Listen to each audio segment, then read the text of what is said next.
여러분 안녕하세요. 선생님은 온라인 수업으로 배우는 자원순환 교실의 네 번째 시간이자 마지막 시간인 미래를 여는 자원순환 수업을 맡게 된 양소연 선생님이에요. 자원순환 수업 시작은 매번 I'm your father 시리즈로 열었었죠? 오늘은 누가 누구의 아빠인지 영상 보면서 확인해 볼게요.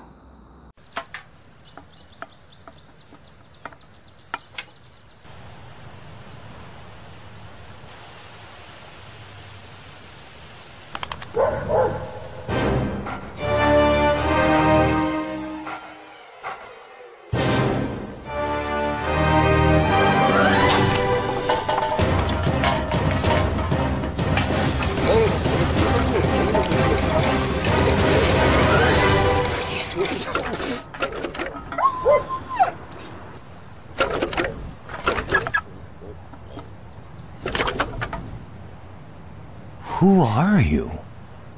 I'm your father.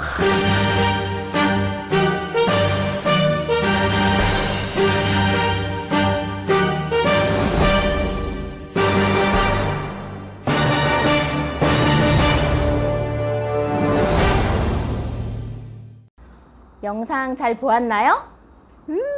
강아지 때문에 멋진 자동차의 바퀴가 더러워질 뻔한 걸 켄이 온몸을 던져 막아주었어요. 왜 그랬을까요?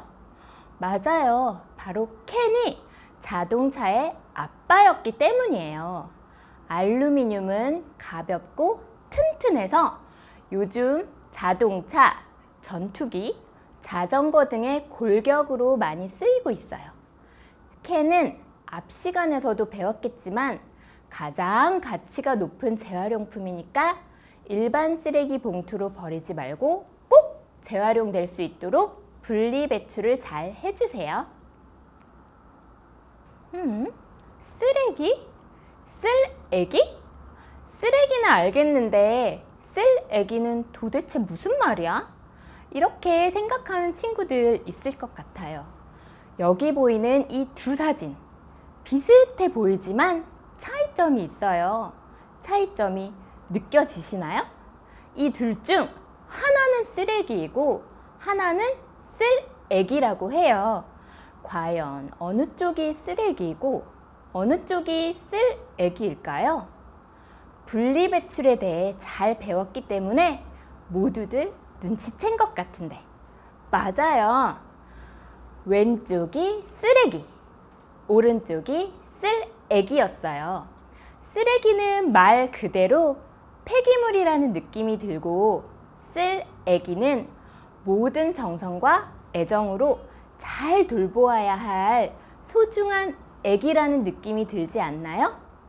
왼쪽 사진을 보면 일반 쓰레기와 재활용 쓰레기가 마구 합쳐져 버려져 있죠.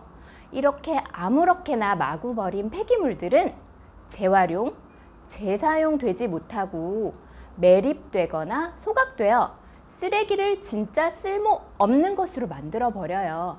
반면 두 번째 사진은 깔끔하게 분리배출을 하고 있는 모습이에요. 사실 페트병에 비닐을 떼지 않고 그대로 버린 잘못된 모습도 조금 보이긴 하지만 이 정도면 훌륭합니다. 이렇게 올바르게 분리배출된 쓸애기들은 쓸모없는 쓰레기가 아니라 쓸모있는 소중한 자원이 되어 다시 새로운 것들로 태어날 수 있어요.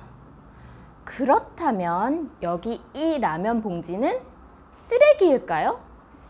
쓸애기일까요? 라면 봉지가 쓰레기인지 쓸애기인지 간단하게 확인하는 방법이 있어요. 그건 바로 분리배출 표시. 라면 봉지뿐 아니라 각종 포장지들에는 어떤 종류로 분리배출해야 하는지 표시가 되어 있어요. 라면 봉지는 이렇게 비닐류라고 적힌 분리배출 표시가 있죠? 비닐로 잘 분리배출하면 재활용될 수 있다는 의미예요. 그러니 라면 봉지는 쓰레기가 아니라 쓸애기입니다. 라면을 하나 끓여보면 제품 전체를 포장하고 있는 큰 비닐봉지 1개와 스프 비닐 하나, 그리고 플레이크가 들어있는 작은 비닐봉지까지 기본으로 비닐봉지가 총 3개가 나와요. 보통의 경우 이 비닐봉지들은 라면을 끓이고 나면 어떻게 하나요? 잠시 조리대 위에 머물렀다가 쓰레기 봉투로 향하게 되죠. 한 비닐업체 관계자의 말에 따르면 무심코 버린 라면 봉지 2,500장이 모이면 도로 표지판 받침대 하나를 만들 수 있다고 해요. 이전에는 시멘트로 만들던 것인데 라면 봉지로 만든 받침대가 시멘트로 만든 것보다 더 단단하고 더 오래 간다고 합니다. 또 라면 봉지나 과자 봉지 같이 비닐 재질은 그냥 막 구겨서 버리면 부피가 커지기 때문에 여기 이 사진처럼 작은 비닐봉지 안에 큰 비닐봉지를 잘 넣어버리거나 딱지 모양으로 접어서 부피를 최대한 작게 해서 버리는 것이 좋아요. 기회자 장 30, 기분자 장 50. 이게 도대체 무슨 말일까요? 분명 한글인데 도통 무슨 말인지 잘 모르겠고 어렵죠. 이 말의 뜻은 바로 재를 버리는 자는 곤장이 30대요. 똥을 버리는 자는 곤장이 50대다 라는 말이래요. 곤장은 조선시대에 죄를 지은 사람을 엎드려 묶어두고 엉덩이를 긴 막대기로 내려치는 형벌이었어요. 아니, 고작 쓸모없어 보이는 재와 똥을 버렸다고 곤장이라는 무시무시한 벌을 내리다니, 우리 조상들은 도대체 왜 이런 말을 하셨을까요? 요즘은 화학 비료가 풍부하지만 옛날에는 거름이 없어서 땅이 있어도 작물을 재배하지 못했기 때문에 거름으로 만들 수 있는 재나 똥을 아주 귀하게 여겼다고 해요. 그것을 함부로 아무데나 버리고 환경을 오염시키는 행위를 큰 죄악으로 본 것이죠. 이렇게 우리 조상들은 철저히 자연에 순응하고 자연과 조화를 이루는 삶을 추구해 왔으며 자연의 순리를 거스르는 행위는 천벌을 받을 행위로 알아왔기 때문에 모든 자원을 아껴 쓰고 재활용하며 자연의 순리대로 땅에서 난 것은 다시 땅으로 순환시키는 삶을 살아왔어요. 이것은 무엇에 쓰는 물건인고? 한번 추측해 보세요. 항아리 같기도 한데 이 물건의 이름은 바로 똥장군입니다. 요즘은 변기에 물을 내려서 오물이 바로 사라져 버리지만 예전에는 화장실 아래에 모아 똥장군에 담고 날라서 밭에 거름으로 사용했죠. 요강도 마찬가지예요. 화장실을 쉽게 드나들지 못해서 요강을 이용하기도 했지만 소변 또한 유용한 거름이 되었기 때문에 요강을 이용했어요. 가운데 물건은 바로 보자기입니다. 요즘은 보자기 쓸 일이 많지 않지만 예전에는 물건을 담아 나르는 가방이 되기도 했다가 소중한 선물을 전하는 멋진 포장지가 되기도 했어요. 요즘 우리가 쓰는 포장지는 잠깐 쓰고 버려져서 매번 아깝다는 생각이 많이 들었는데 여러 번 쓸 수 있는 보자기로 멋지게 선물 포장하는 방법을 선생님도 한번 찾아봐야겠어요. 친구들도 보자기 활용법 한번 생각해보고 멋지게 활용해보면 좋을 것 같아요. 이 밖에도 우리 조상들이 삶에서 자원순환을 위해 어떠한 노력들을 했을까요? 한번 찾아보고 조상들의 지혜를 우리의 자원순환 사회 만들기에 적용해 보도록 해봐요. 우리 조상들의 지혜와 절약의 삶을 보며 왜 저렇게까지 해? 라고 생각할 것이 아니라 자원도 부족하고 쓰레기 문제, 또 환경오염 문제로 힘들어하고 있는 현대인들이 오히려 더욱 실천하고 본받아야 할 삶인 것 같아요. 그럼 앞으로 우리는 어떻게 살아야 할까요? 조선시대의 삶으로 돌아가야 할까요? 그렇진 않겠죠. 똥장군과 요강을 집에 둘 순 없겠지만 좀 더 스마트한 다른 방식들로 쓰레기 걱정, 자원 걱정 없는 자원순환 사회를 만들어갈 수 있어요. 우리가 살아갈 미래를 자원순환 사회로 만들기 위해 자원순환과 관련된 다양한 기술들이 개발되고 있고 여러 노력들을 하고 있답니다. 쓰레기와 배설물로 달리는 자동차가 있다는 사실 알고 있었나요? 배설물이 옛날처럼 단순히 거름으로 사용되는 것이 아니라 자동차 연료가 된다니 참 놀랍죠? 최근에는 버려지는 쓰레기나 배설물을 이용해 바이오 가스를 만드는 기술이 개발되고 있고 실제로 사용하고 있는 곳들도 많아요. 바이오 가스란 미생물의 작용에 의하여 쓰레기들이 발효되며 발생되는 가스를 말한답니다. 이 가스는 전기를 만드는 발전용이나 난방을 할 수 있는 열 에너지로도 사용 가능하답니다. 환경 문제가 대두되면서 전기로 달리는 자동차가 요즘 각광받고 있는데요. 바이오 가스로 달리는 자동차도 있다는 사실 꼭 기억해 주세요. 과연 이 자동차가 잘 달릴 수 있을까 걱정되신다고요? 그런 걱정은 접어두셔도 됩니다.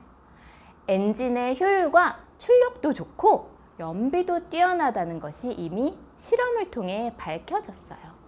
스웨덴의 예테보리라는 도시가 있는데 우리에겐 낯선 이 도시가 석유 사용을 줄이고 친환경 도시 정책을 활발하게 펼쳐 세계적으로 주목받고 있다고 해요. 이 도시의 석유 의존도는 단 1%라고 합니다.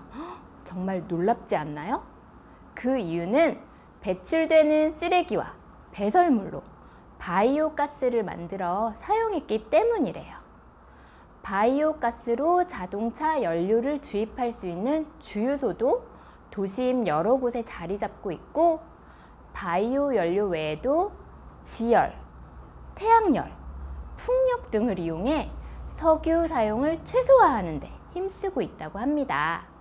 아무런 쓸모가 없을 것 같았던 쓰레기가 한 도시를 움직이는 힘을 가지고 있다니 정말 대단한 것 같아요. 그런데 영국에는 사람의 배설물로 달리는 버스도 있다고 해요.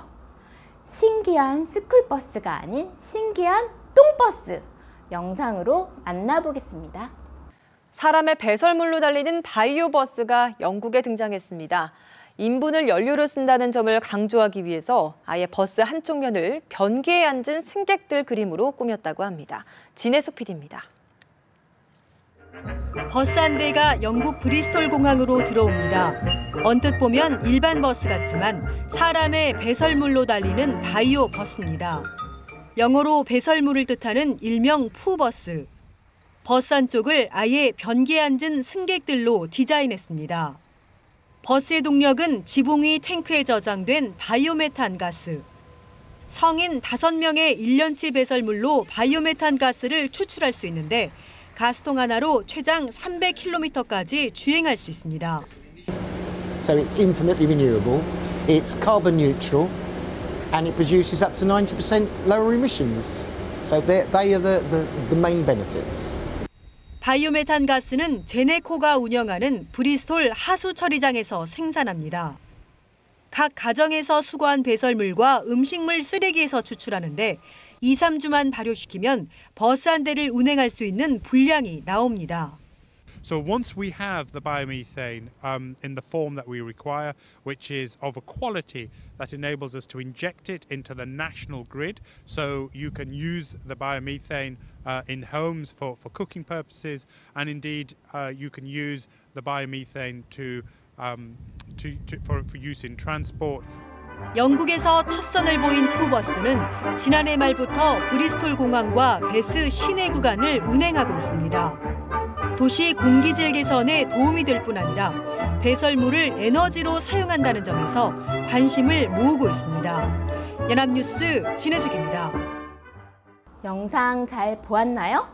이 영상을 보고 나면 똥버스는 냄새가 나서 어떻게 타나요? 라고 이야기하는 친구들이 꼭 있었어요.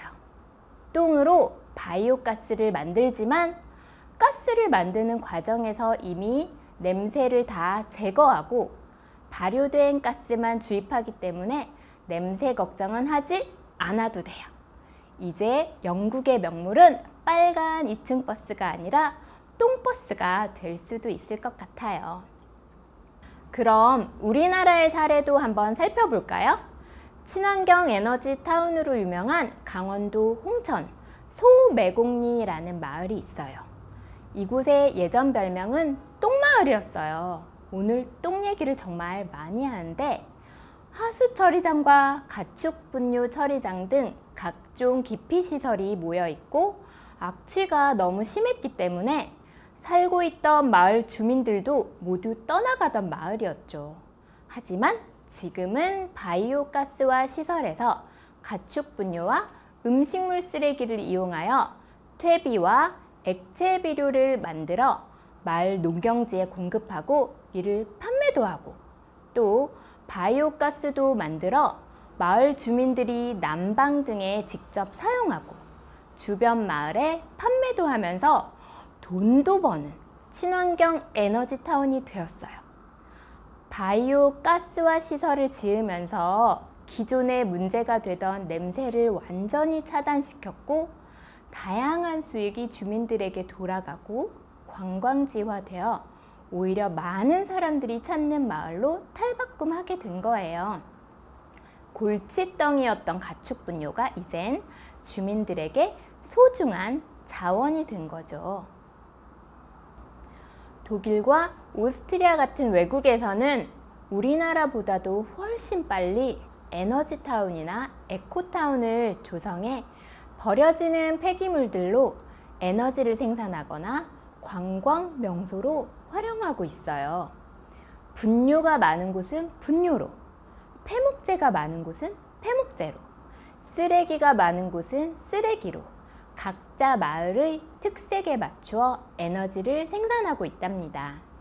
우리도 내가 사는 곳에서는 어떤 폐기물이 많이 나오고 그것을 어떻게 자원으로 활용할 수 있을지 생각해 보면 좋을 것 같아요. 지금까지는 정부 차원에서의 노력들을 살펴보았는데요. 여러분들 개개인이 생활 속에서 미래를 위한 자원순환 활동을 펼칠 수도 있답니다. 먼저 제로 웨이스트 챌린지가 있어요. 제로 웨이스트는 말 그대로 쓰레기를 제로, 0으로 만들기 위해 노력하며 불필요한 포장과 썩지 않는 폐기물을 줄이는 운동이에요. 우리나라에서도 제로 웨이스트 챌린지에 동참하는 사람들이 많아지고 있고 아예 물건의 포장을 없앤 무포장 마켓 등도 생겨나고 있답니다. 앞 시간에 쓰레기 줄이기 실천 운동인 5R 운동 배웠었죠? 5R을 잘 실천해 나가면 우리도 제로 웨이스터가 될 수 있어요. 또 유럽에서 시작해 전 세계로 확산되고 있는 플라스틱 어택 운동도 있는데요. 물건을 산 후 과대 포장된 플라스틱과 비닐을 분리해서 버리고 오는 운동이에요. 유통 과정에서 불필요한 일회용품의 사용을 줄이도록 하는 운동이랍니다. 플라스틱 어택이 어떤 것인지 영상 보도록 할게요. 커피 가게를 갔어요. 물었죠? 왜 일회용품 사용을 하게 하는 거죠? 소비자들이 별로 원하지 않아요. 한 유기농 유통업체에게 물었죠. 포장재를 줄일 수는 없는 건가요? 소비자들과 생산자들이 좀 불편해합니다. 그래서 정부에게도 물었죠. 왜 이렇게 일회용품과 플라스틱 소비의 개선이 안 될까요? 소비자들의 인식 개선이 더 필요해요. 아니 뭐 다 나 때문이래? 그래요. 소비자가 원하고 바뀌어야지 산업도 정책도 바뀌는 거죠. 그래서 영국에서는 확실히 단단히 보여줬습니다. 이름하야 플라스틱 어택. 서든 어택 아니고요. 플라스틱 어택. 빵! 플라스틱 대란은 올 초부터 일어났죠. 매년 2,500만 플라스틱 쓰레기를 만들어내는 유럽에도 상황은 마찬가지였습니다.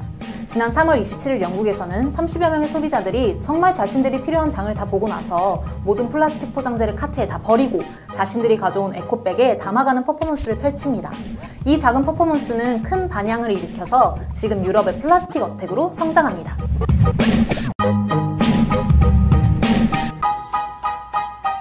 이를 지켜본 슈퍼마켓 관계자들은 어땠을까요? 막 동공 지진이 일어나면서 많은 고민을 했겠죠? 이걸 경찰에 신고해야 되나? 이걸 나보고 다 치우라는 거야? 생산자랑 플라스틱을 좋아하는 소비자뿐만이 아니라 유통하는 나에게도 책임이 있다는 건가? 헐, 어쩌지? 첫 번째로 플라스틱 어택이 이뤄졌던 영국의 유통업체 테스코의 관계자는 이랬답니다. 맞아요.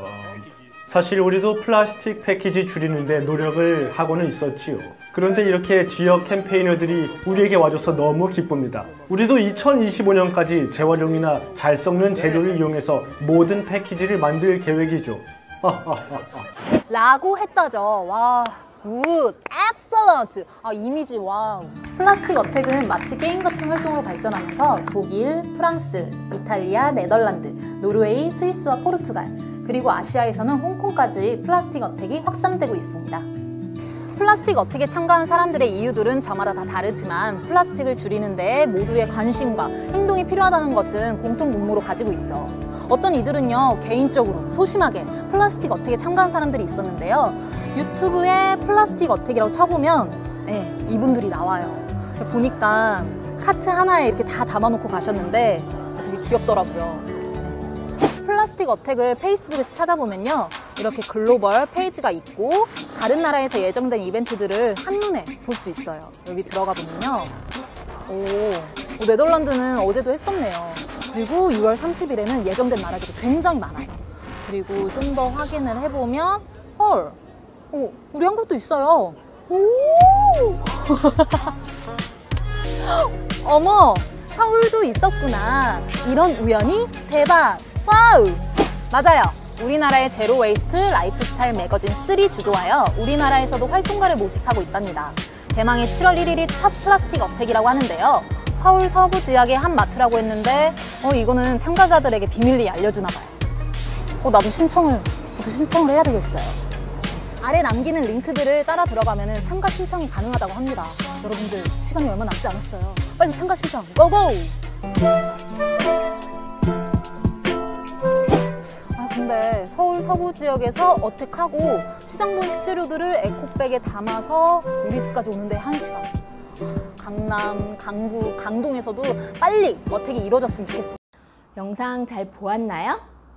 요즘 과대 포장이 워낙 많아서 돈 주고 쓰레기를 산다는 우스갯소리도 있어요. 플라스틱 어택 같은 활동을 통해서 물건을 만드는 많은 기업들이 불필요한 포장을 줄여야 하는 것을 느끼고 또 줄여나가는데 동참해 줄 수 있도록 소비자인 우리가 목소리를 내고 행동할 필요가 있겠죠. 여기서 돌발 퀴즈! 자원순환의 날은 언제일까요? 힌트! 순환이라는 말을 잘 생각해 보세요. 돌리면 같은 모양이 되는 숫자가 있어요. 이제 좀 알 것 같나요?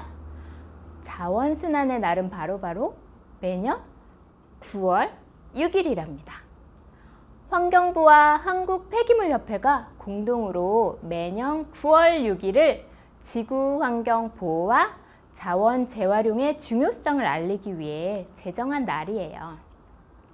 자원순환의 날 포스터를 보면 화살표 안에 숨은 사진들이 있죠? 무엇인가요? 우유팩이 화장지로, 페트병이 유니폼으로, 버려진 핸드폰이 금으로 변하고 있어요. 우유팩과 페트병, 폐 휴대폰들이 화장지, 유니폼, 금 같은 물건들로 재탄생할 수 있는 소중한 자원임을 보여주고 있어요. 친구나 가족들의 생일만 기억하지 말고 자원순환의 날도 꼭 기억해 두기로 해요. 9를 돌리면 6이 되니 9월 6일 기억하기도 참 쉽죠.